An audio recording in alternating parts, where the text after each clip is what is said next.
Mga kongresista, dapat imbestigahan ayon sa mga maunumalyang flood control projects. Ayon kay VP Sara, ang detalye ng balita mula kay kapartner Jason Rubrico. Sinimulan na ng Senado ang pag-imbestiga sa mga pangunahing kontratista ng madepektibong flood control projects sa bansa. Kasunod yan ng direktiba ni Pangulong Ferdinand Marcos Jr. Pero gate ni Vice President Sara Duterte, hindi lang mga kontratista ang dapat managot kundi pati mga kongresistang may kontrol sa pondo. Well, lahat sila dapat.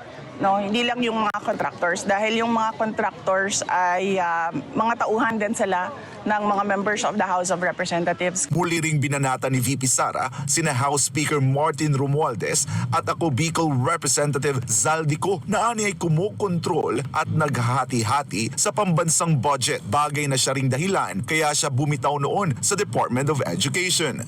Sa Department of Education, binanggit ko doon na 2 tao lang ang nagde-decide sa budget ng Pilipinas. Yun ay si Martin Romualdez at si Zaldico.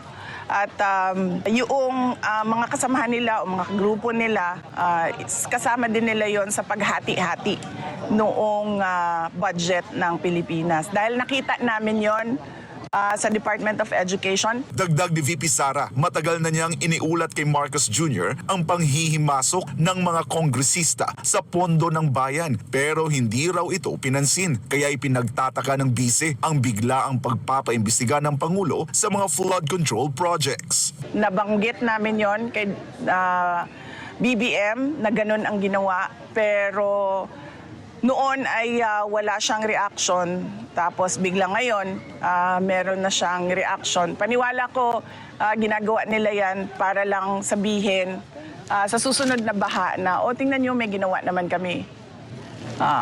Pinaghahandaan niya lang yung excuse niya para sa susunod na baha. Para sa Diyos at sa Pilipinas kong mahal, ako si Jason Rubrico, SMNR News. Sunshine News.